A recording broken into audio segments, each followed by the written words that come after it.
Testing, testing, testing. One, two, three. Sandy Ingram here. Guys, this is urgent news. Let me personally explain. For some time now, there has been rumors about the existing regime in Iraq being replaced. The channel has not reported these news stories for two reasons. One, the news was not reported on major news outlets. And two, the channel made every effort to be positive with news coming from Iraq. However, stuff is happening behind closed doors that you may want to know about.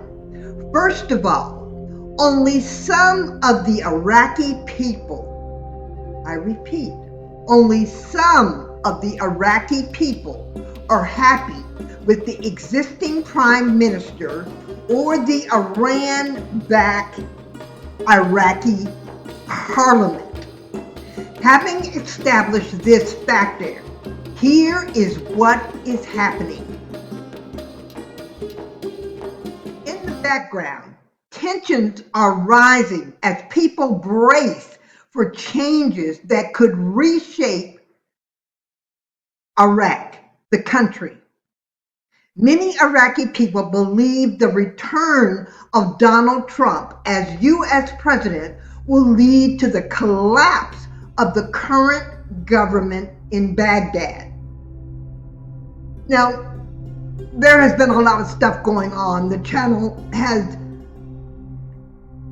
deliberately not reported because it sounds like covert operations having to do with wiretaps on the phones of people in the Iraqi parliament. The news surrounding these events have been hearsay at best. Now, moving on. Adding to this instability is the ongoing Israeli war, which has already weakened Hezbollah in Lebanon and Assad's regime in Syria.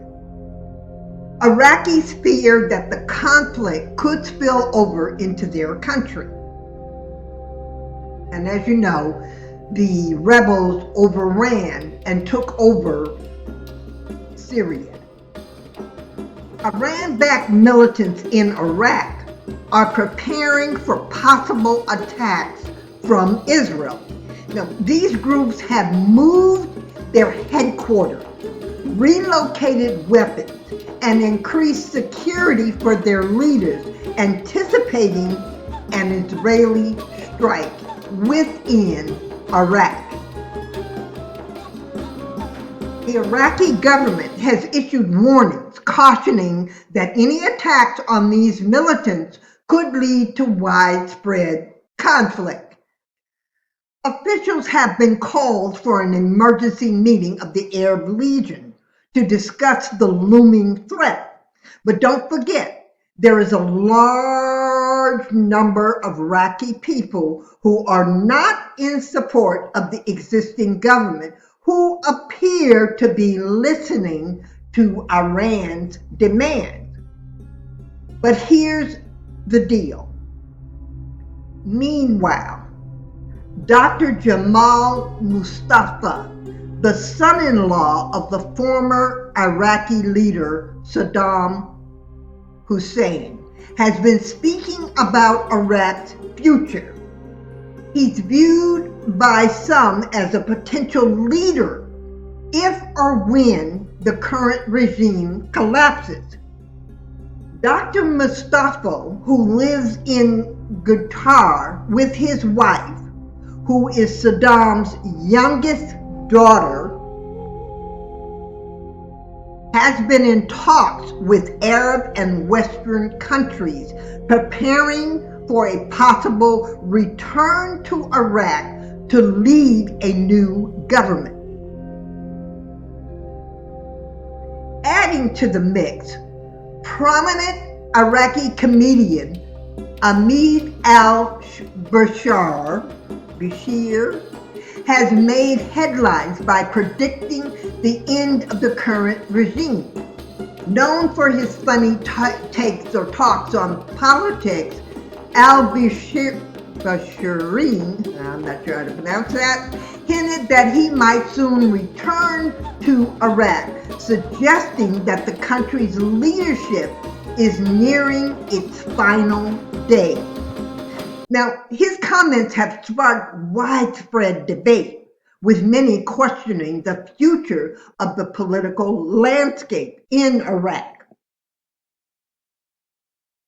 But here's why the channel suddenly decided to report this unconfirmed news.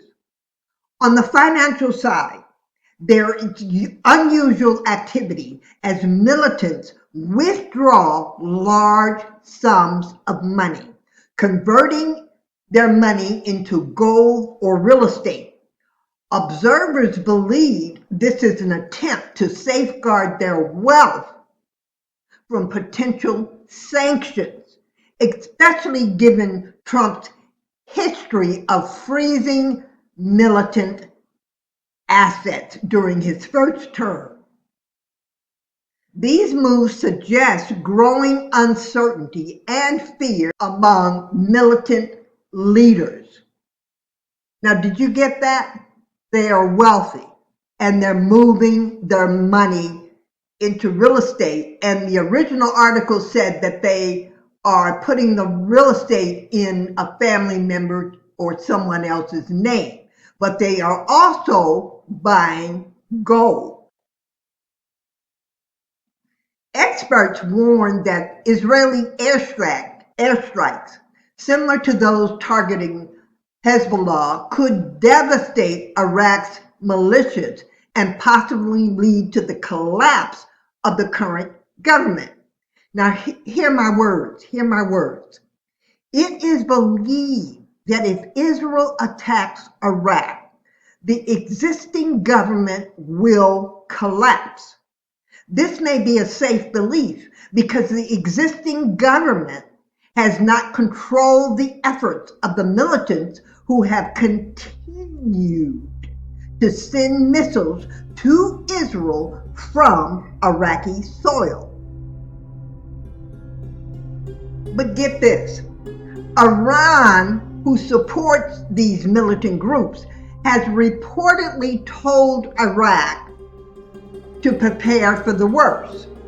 Some militant leaders are now relocating to safer areas, with many purchasing property in the Kurdish region or even considering leaving the country. But Iran also said that they would not be able to defend Iraq should Israel attack. With militants bracing for attacks, the government under pressure, and rumors of a regime change, the country stands at the brink of a major transformation. For now, Iraqis and IQD investors can only watch. We can only watch and wait as events unfold. I want you to put your comments in the comment section. Remember to be nice. People from all over the world watch this channel.